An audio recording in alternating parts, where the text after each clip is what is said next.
Welcome to Shahzad Info. If you haven't subscribed to our channel yet, please subscribe.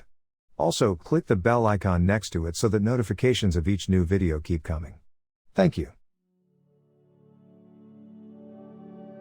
Eleanora Fagan was born on April 7, 1915, in Philadelphia, the daughter of African-American unwed teenage couple Sarah Julia Sadie Fagan and Clarence Halliday. Sarah moved to Philadelphia at age 19, after she was evicted from her parents' home in the Sandtown Winchester neighborhood of Baltimore, Maryland for becoming pregnant. With no support from her parents, she made arrangements with her older, married half-sister, Eva Miller, for Eleanora to stay with her in Baltimore. Not long after Eleanora was born, Clarence abandoned his family to pursue a career as a jazz banjo player and guitarist. Some historians have disputed Holliday's paternity, as a copy of her birth certificate in the Baltimore archives lists her father as Frank DeVries. Other historians consider this an anomaly, probably inserted by a hospital or government worker.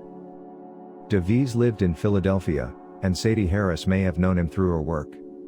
Sadie Harris, then known as Sadie Fagan, married Philip Goff, but the marriage ended in 2 years.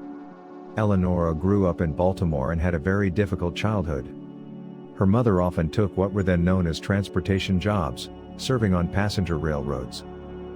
Holliday was raised largely by Eva Miller's mother-in-law, Martha Miller, and suffered from her mother's absences and being in others' care for her first decade of life. Holliday's autobiography, Lady Sings the Blues, published in 1956, is sketchy on details of her early life, but much was confirmed by Stuart Nicholson in his 1995 biography of the singer.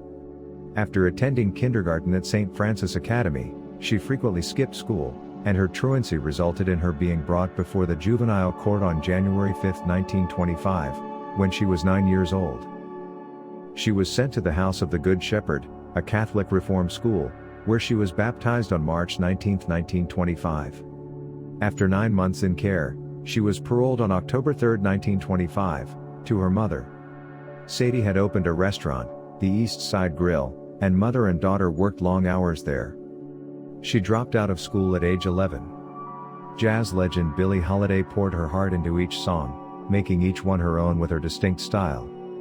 Holiday once said, "If I'm going to sing like someone else, then I don't need to sing at all." She saw her voice as a musical instrument, as she explained in Hear Me Talkin' to You by Nat Shapiro and Nat Hentoff, "I feel like I am playing a horn. I try to improvise. What comes out is what I feel."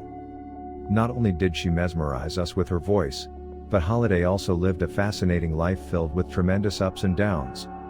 She managed to survive a difficult childhood, often left in the care of cold-hearted relatives, and even spent time in a Catholic reform school before joining her mother in New York City. Before she found fame as a singer, Holiday did whatever it took to survive, including working a prostitute for a while. She became one of jazz's great stars, performing with the likes of Count Basie and Artie Shaw. Holiday even appeared in a film with Duke Ellington. Her great talent, however, was later diminished by bad relationships and alcohol and drug abuse. She gave herself the name Billie after a silent movie star. Holiday was born Eleanora Fagan, though some sources say the name on her birth certificate was Eleanora Harris. Her parents, Sadie Fagan and Clarence Holiday, were both teenagers when she was born, and her musician father took off when she was still a baby. That strained relationship didn't stop her from borrowing his last name when she became a performer. During her childhood, she also used her stepfather's last name, Goff, after her mother married longshoreman Phil Goff for a time. The name Billie came from silent movie star Billy Dove, whom Holiday adored. In her autobiography, Lady Sings the Blues, she wrote, "I don't think I missed a single picture Billy Dove ever made. I was crazy for her." Oddly enough, Dove was actually the stage name of Lillian Bonney. Louis Armstrong was among Holiday's early influences. As a child, she even took a job doing chores and running errands for a local madam in exchange for a chance to play records on the madam's Victrola. Holiday later got a chance to work with Louis Armstrong, with the two of them starring in the 1947 musical New Orleans. Lover Man proved to be Holiday's only major chart success. Released in 1944, the song had been written for her by Jimmy Davis, Roger Ramirez, and James Sherman. It climbed to the number 5 spot on the R&B charts the following year and made it into the top 20 of the pop charts as well. She got the nickname Lady Day from saxophonist Lester Young. Holiday returned the favor, choosing to rename him Prey, or Prez depending on the source. The nickname was short for President of the Saxophone, according to Donald Clark's Billie Holiday, Wishing on the Moon. The pair became friends in the mid-1930s and later toured together with Count Basie. They also recorded together on a number of different projects, including her 1957 television special The Sound of Jazz. Biographer Farah Jasmine Griffin described Young as Holiday's creative soulmate. Strange Fruit was one of her biggest and most controversial hits. The song's lyrics came from a poem written by Abel Maripal, a teacher and social activist. He was inspired to write it after seeing a photograph of a lynching. The image so deeply disturbed him that he penned the poem in protest of racial violence. Maripal later set the poem to music, and the resulting song found its way to Holiday. She started performing it at Café Society, an integrated nightclub in New York. Columbia, her record label at the time, didn't want her to record the song at first because of its controversial subject matter. Holiday ended up releasing the song on the Commodore label in 1939, and it went on to sell 1 million copies. Holiday's life inspired her art.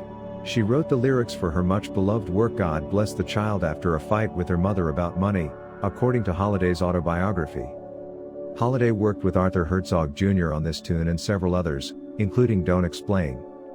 The phrase Don't Explain is what Holiday uttered to her first husband, Jimmy Monroe, when he came home with lipstick on his collar. Holiday wrestled with her addictions until the very end. According to several reports, she started using heroin in the early 1940s during her marriage to Monroe. She was arrested on drug charges in 1947 and ended up spending months in jail for possession. 2 years later, Holiday was once again caught with drugs by the police. By the 1950s, Holiday's battle with drugs and alcohol was taking its toll on her voice and career. She managed to make a few more albums and even undertook a European tour in 1954 before her demons got the best of her. Feeling ill, she went into a New York hospital in May 1959 where she was diagnosed with cirrhosis of the liver.